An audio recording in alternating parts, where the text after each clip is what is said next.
the fans can that for a noon kickoff or so. Yes, sir. I loved it. I mean, it was loud. Fans were into the game. I mean, great atmosphere. Hope we can do it again and make it loud again in there. Thanks, guys. I might circle back. Jackson, go ahead. What's up? What's up, guys? I'm Marion. I wanted to get some thoughts about Keldrick Falk. Yeah. Sorry Uh, about that. Just what do you see from him on film? I feel like he's a bigger DN, plays well with his hands. Um, he real talented guy. We just have to come out and play. He's a guy that it seems like he moves inside a little bit too. I mean, how important is it going to be identifying where he is on the line of scrimmage? Uh, um, the five knowing all the bigs is pretty big. Just knowing like where everybody is, he does go to a zero tech, so just knowing where he is at all times, that'd be great for our offense. Braylon, when we talked to Bobby yesterday, he said one of the things, like, you guys are scoring points, getting yards, but the one thing he really wants to maybe, the one thing the offense can improve on is making sure every time y'all get in the red zone, get into their territory, you're scoring touchdowns. What do you think maybe could be the difference maker there when you get a good drive, making sure you finish it off every time?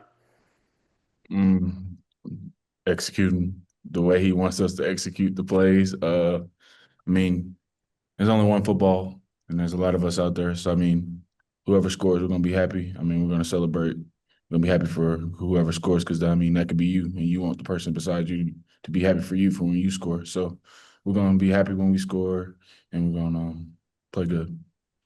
What have you seen from Mike last couple of weeks? Coach Petrino said he's seeing the holes maybe a little bit better. What have you seen about Mike that's really kind of had him back to back 100-yard games? Mike's outstanding. I mean, Mike when he first came in, I just knew he was gonna be good.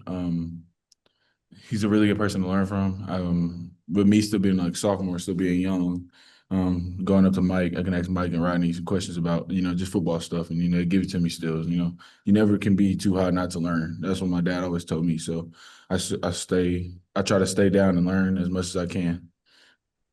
I know we saw you play that little fullback role a little bit last year, but before you got to Arkansas, had you ever lined up in that spot? How much experience you have with it, and are you enjoying that little role, that wrinkle you guys have in the offense there?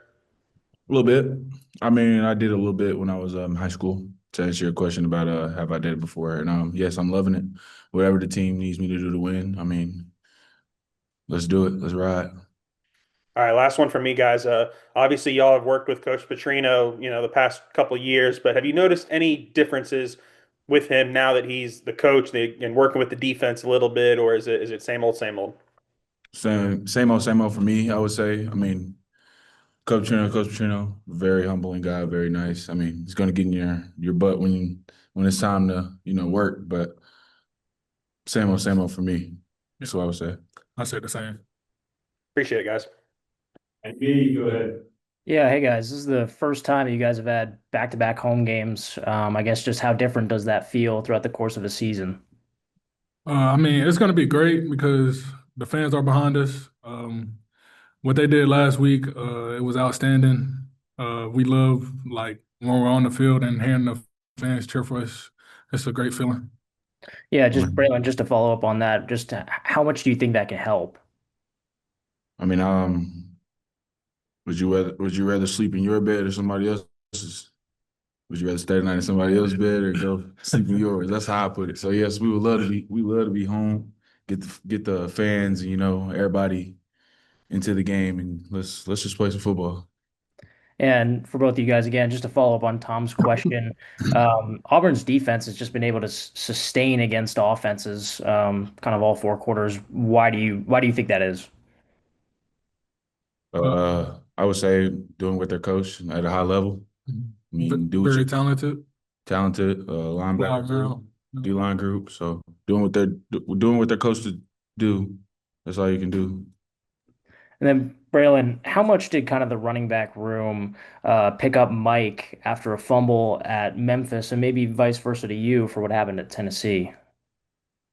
Can you repeat that? How did the running back room kind of rally around Mike after a fumble at Tennessee and maybe, or a fumble at Memphis, excuse me, and then kind of vice versa to you at Tennessee and just that room staying together? I say we stick together through thick and thin. I mean, it's a game, football. I mean, it happens to the best of the best. So, you know, we talk to each other, we get past it, but we can't just dwell on something that happened a week ago. I mean, you got to put it behind you, put one foot in front of the other, and keep going. Thanks, guys.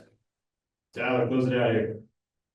Hey guys, kind of a two-parter for y'all. Auburn's run defense is one of top 10 in the country. So for Marion, how are you guys going to create opportunities for your running backs against that defensive line? And then Braylon, how do you guys capitalize on those? The offensive line, we just go play fast, physical, and create holes for our backs. Can you repeat the question? Just how are you going to capitalize on the opportunities that your offensive line gives you against this pretty stellar Auburn rushing unit? Run hard, give it to God, give him all the glory for when he let one of us run a good run and play football. That's all I can say. Perfect. Thanks, guys. Yeah, we're out here, Oliver. All right. Hey guys, just after what you saw from the fans on Saturday, what are you expecting this coming Saturday for 11:45 kickoff, can I? Uh, Honestly, I couldn't even give you an answer, but I definitely think that like our fan base will be on board for it because like we still got to come out and dominate, still got to come out and win a game. So, and I know if that's something that we've been itching for, and I know for a fact that Auburn fans as well has been itching for a win as well. So I think the fans on both sides will be anxious to see this game and see how it comes out. Feel like it's gonna be a pretty good game to watch, pretty interesting Yeah. game. Feel like them boys gonna have a good game plan, and we will too. So I Yeah, feel like Devin, what are you expecting after what you saw Saturday against A&M? Yeah, it was a great atmosphere. We're really close to winning a lot more ball games, so it was really exciting to see the fans still have our backs. Coach Petrino's done a well job too, so it's been very exciting, and I'm glad the fans were there and could give us some support. Yeah, what do you make of this Auburn offense? Honestly, they're electrifying. They got some good guys, especially on that skill board. They got my boy Jackson, old friend of mine, starting at QB. And I've been proud of him and seeing his progression of how he's been developing as a quarterback. They got one of my old friends, Eric Singleton, that I grew up with. And they got Cam Coleman, and they got a good running back, and they got a good front. I feel like them boys just had to put it together in order to get that. But of course, like, we got to see them and we got to see. And what am I trying to get at? Just being ready for that game, honestly. We know who they are and they know who we are. So it's just more so preparing for that offense because we know if we let them get off, then it's going to be some trouble. So just being ready for them guys, stopping all their explosive plays and just getting to that ball and make sure like everybody's gang tackling rather to that football, which is something that we've been living by and that's been our standard. So we're just gonna keep on chopping wood and making sure that we're more aggressive than them. Yeah, and you've seen Jackson Arnold's game up close. What do you make of what he's doing at Auburn? Honestly, I like how faster he thinks. That's something that me and him like last year had to talk about like his progressions and being able to read things better and faster and even being able to take some risks with scrambling. I seen he had almost like I think he had about like 100 yards or something like versus Baylor scrambling. So like we just got to make sure we keep him in that sauna and make sure that he got to go through each and every progression and make sure we stopping them guys because once we stop them guys, we got to make sure that he makes his best decision. Yeah. Devin, your punting average is up this season. Can you talk about maybe what improvements you've had? Yes, sir. Honestly, I've just been trying to work on my consistency. That's been the main thing for me. I know I can hit a big ball, working on my field zones, but the main thing has just been consistency. So it's been going up, and so is the average. I think you're averaging about 2.3 or 2.4 punts per game, and you have to average 3.5 to show up on NCAA stats. Does that bother you? No, it doesn't bother me at all. I love that our offense is scoring points. I want to win the ball game no matter what it is. So I just want to help the team no matter what, and it doesn't bother me at all. I guess you've seen his work this year. What do you make of Devin's punting prowess? I ain't lie, I was just sitting there overthinking like sometimes that boy be out. He put up numbers, but he be out kicking. He be out kicking our coverage sometimes. So we be in practice almost just hauling and. But I ain't gonna lie, he's a great kicker. He knows what to do. He knows how to do it. He sees his progressions. He's not just somebody that's just out there just kicking a football. Like he's a very professional about his technique and what he does about his game. So I appreciate Devin all the time. Thanks, guys. Go ahead, man. Yeah, Kanai, just curious if you've been able to talk to Jackson or Cam or Eric or any of those guys. Honestly, I haven't reached out to him. I mean, I'm pretty sure like as week goes by, like we won't reach out to each other because we already know what time it is, and I respect that on their end, and I'm pretty sure that they respect it on my end. Of course, like it's all cordial and it's all good when we see each other and after the game, but I feel like there's no reason to reach out to each other or nothing like that because at the end of the day, when we got to keep between these white lines, it ain't no friends. So I mean, it's all love, but we know what it is. Yeah, how often is it for you in college to maybe match up with a receiver on the other end that's been a buddy of yours? Uh, honestly, it's honestly happened a few times with me. Previous last year and even 2 years ago, I played against some of my guys like Javon Baker and Kobe Hudson. I played against, well, at least I was close to playing against one of my former teammates, but schedules just happened to end up to be different. And of course, like we end up going to a different conference. So like it happens a few times, but not really like this, guys. It's another guy on there that's hurt right now, and I hope he gets better, and I hope that his healing process goes as faster than what it is. Horatio Fields, number 5, that's at Auburn too. I know he's out with his foot injury, so like it doesn't really happen too many times. All of my people and all of my close friends, that like you kind of separated, if that makes sense, and like all different conferences, all different sorts of but different ball games. So honestly, it's pretty fun to watch, and it's gonna be pretty fun to get to see them boys and ask them boys how the life been going and all that after the game. Just going up against Mike Washington these past 2 weeks, what have you seen click from him over these past two games? He's been locked in over a whole nother notch. Honestly, for like multiple weeks now, I can admit that. Like he's been a different guy by himself. Honestly, kind of bring me back to the guy that I met in January.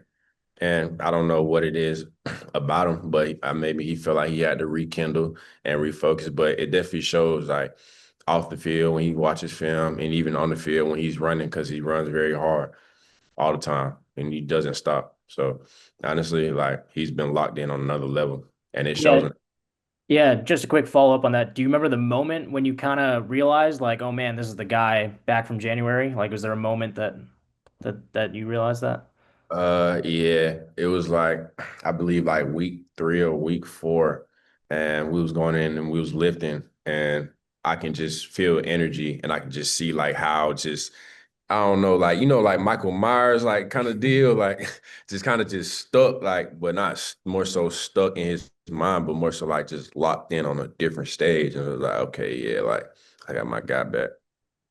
Yeah, Devin, you're nodding your head. Do you have any follow on that? Yeah, I mean, all the work you see on the field, he puts in just the same amount of work, if not more, off the field. So, I mean, it makes sense. He puts in the work and it's showing. So, And then Devin, for you, first time all season, you guys have now had back-to-back home games. I mean, how different does that feel? man, it's great. Especially after last game. I mean, that environment was electric going into that game. I mean, it was a shootout game the whole game, and you can tell it definitely got to A&M a little bit. And I don't know if they were expecting that, and I don't know if we were either. But it was unreal, and it was really awesome to see. And I mean, it gave us life. And it's awesome. That's what you want to play for. So. Yeah, do you think that kind of setting of staying here can just keep the team grounded, help you guys out a little bit? Yeah, 100%. It's definitely going to be nice, especially with the traveling. It's easier. You get a little bit more into a routine. Um, for sure, it's definitely going to help. And then Scott Starzik has had a few misses, but also a few key makes. Just how do you think that he's kind of halfway through the season? How do you think he's transitioning into his first year? Yeah, I mean, as you know, he's a young kicker. He's got a crazy leg. The kid comes in. I mean, he works day in and day out. I think it's very nice for him too, coming in with me and Ashton being older guys. So, I mean, we have all the confidence in the world in him. And I told him, I mean, since day one, if you make every kick, I wouldn't be surprised. But if you miss one, it's how you handle adversity. That's the biggest thing for him. And, he's going from high school ball to going to these big environments, like the Tennessee game. I mean, 101,000 people. I mean, it's unreal. So it's just a different level. But I mean, he's handled it really well, and he's a very talented kicker. And last one, just in handling, kind of responding to adversity. How do you think he did that after Ole Miss? I mean, those kicks weren't easy. Yeah, like you said, I mean, he didn't miss the kicks by much at all. He hit the ball well. So, I mean, we just reminded him that, and he knows that. I mean, if he hits the ball 1 inch, half an inch, further on his foot, that ball goes in the upright. So, I mean, he knows he hit the ball well. Just something little technical that he had to fix, and he knows he can do it. Thanks, guys. Daniel, go ahead.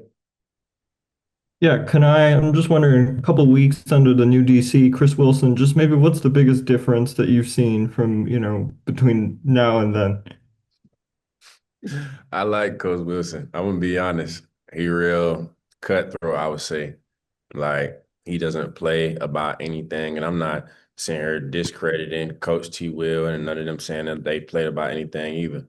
But like you can definitely see like how he comes about his business, how he operates. It's just two different ball. It's literally just two different ball games to me, in my opinion. Especially with like me being under some coaches that are kind of just firm and just strict about everything, and some people might be a little loose about some things, and that's the only thing I can say. But he's definitely like aggressive. He definitely wants to keep everything one, I would say.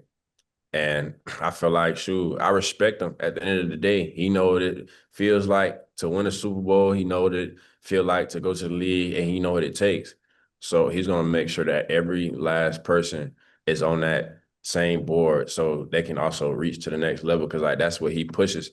Of course, like we gotta make sure everything's the main thing. Make sure we take everything week by week.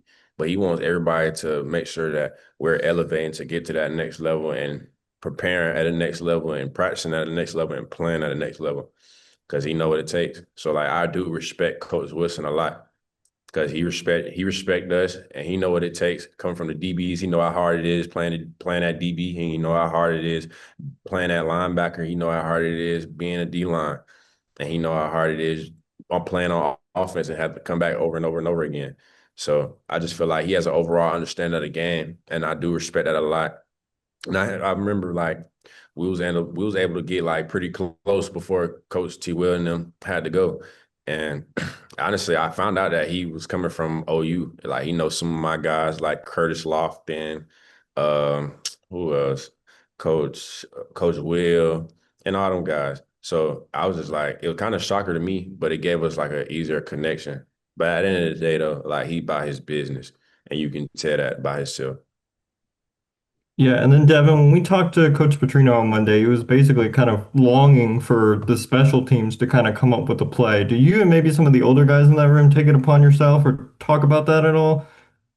Yeah, I mean, 100%. It's the special teams, it's 1/3 of the game. Obviously, it's not as much time on the field, but they're really important plays, and we can make some big plays out there, whether it's a big field goal, whether it's, a fumble on the punt return, whether it's, a big punt, whatever it is. I mean, of course, we think about it, and I mean, we want to help as much as we can. So, I mean, we're always going to try and do something to make a big play. Appreciate it, guys. Thanks. Tyler, last one, if you still got it, your hand up. Muted. Tyler muted. Thank you. Can I, after the game against A&M, Petrino said he was waiting for you guys just to get a turnover, and that never came. So what's it been like in practice trying to emphasize getting that turnover, and how is it going to be done this week against Auburn to try and finally get that one? Honestly, we keep the same, keep the main thing the main thing. And that's something that we prepare for. And of course, we talk about turnovers, and that's something that we practice during practice, making sure we're gang tackle. The first person to get the tackle and the next person, everybody just raking at that ball. So honestly, it ain't been no more so a overemphasized or a less emphasized, because that's something that we've been continuing to try to push. And that's something that we've been also like getting very close at. So I definitely feel this turnaround, and I definitely feel like we can have some turnovers coming up this upcoming Saturday. Perfect. Thanks, guys.